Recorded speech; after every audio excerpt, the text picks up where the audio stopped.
So we're outside, about 75 feet in the air. I looked down and I just saw fire just rushing towards me. On May 15, 2023, at Galveston Bay Refinery, a pump blew up. For the second time in 2 weeks, there's been a fire at a Houston area plant. And in this case, today, it was deadly. Rigoberto Guillen was one of the injured workers. The smoke was so thick I couldn't breathe. I just got in a little ball. Marathon, like every other refiner in the US, they're always trying to balance optimizing operations, maximizing profit, and worker safety. And all I had in my head was, my wife is pregnant. There's no way I'm not making it. In 2020, the pandemic decimated fuel demand, and that really hit refiners hard. Many refiners decided to push back costly maintenance in order to protect their balance sheet, and the work just started to pile up. And now come 2021, fuel demand started coming back, but capacity was still constrained, and that's when we saw fuel prices skyrocket. Typically, a $10 a barrel was a break-even margin. Now they're making historic levels they had never seen before. And so in order to capture these profits, many refiners, including Marathon, decided to postpone refinery maintenance again. First, because refiners weren't making enough money, and then because they were making too much money to stop. We came out with burns in the face, my wrists, my hands, nose, cheeks. Got burned my ears. I almost died, you know?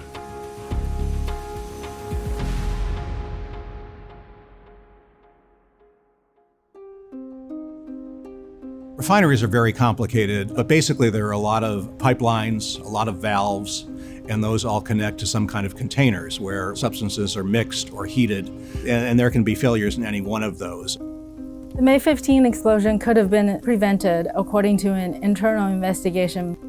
Marathon had identified a particular unit, a unit called an ultraformer, as needing maintenance. To carry out maintenance there would likely mean to shut it down, and each day that you're not running that ultraformer is a day you're missing out on these historic profits. They pushed back that work. As a result, that pump continued operating until it exploded.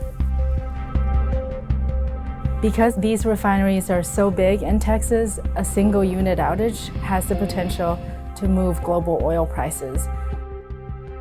As we track these unplanned outages, we come to see patterns of excess emissions and injuries and safety issues too.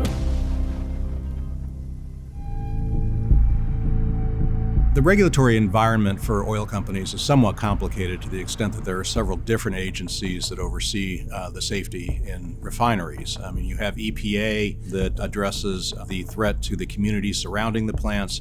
You have OSHA that oversees the safety of workers in the plants. And then you have Department of Homeland Security that looks at the entire security situation in terms of terrorism related to chemical plants. Under the law, refineries have to comply with the standards. Now, obviously, OSHA can't be everywhere at one time. They're mostly after incidents, especially the large ones, but OSHA has the ability and the will to actually get to places before there's been some kind of major incident. The problem is OSHA is very small. So often when OSHA goes in to inspect a refinery or a chemical plant, they'll find a number of violations because the company, for example, may have deferred preventive maintenance. They may have not done any kind of recent process hazard analyses. They may have not done the training required. There may be other procedural problems they have that they are either putting off to save money or just neglected to do for a number of reasons. BP is facing serious citations and fines from OSHA. $156,000 in penalties. A $13,260 penalty. The Suncor refinery in Commerce City is facing a new fine, $15,625, which is about what Suncor makes every minute with $19 to spare. In terms of penalties issued by OSHA, they tend to be fairly low. The maximum penalty for what's known as a serious violation is only somewhere in the neighborhood of $16,000. If you get to willful violation, where the employer had some knowledge that they were violating the law, you can get up to about 10 times that much, to $160,000. EPA is able to issue much higher penalties under its Clean Water Act and Clean Air Act than OSHA is under the Occupational Safety and Health Act. You face much higher penalties from killing fish, crabs, or birds than you do for killing workers. Rigoberto Guillen is a contract worker. Contract workers are different from employees in that they're typically not part of a union and they're not full-time. They're employed to carry out turnaround work and regular maintenance. Refineries have grown increasingly reliant on these contract workers, in part because they are cheaper. Whenever we were running away, I looked back at the tower and the explosion, it exploded again. I saw the flames just cover the whole tower to the top, to the very top. If we would have stayed up there, we would have burned right there. Marathon was fined about $60,000, but Marathon disputed 2 of the 4 citations associated with that event and got the fines cut down by half. So they're only on the hook for $30,000. One of the big moves now is to go with inherently safer controls in refineries. There are 21 states who have what's known as OSHA state plans. They run their own OSHA programs, California being one of them. Cal OSHA completely revamped the way it regulated these chemical plants. It added inspectors, it had more routine inspections.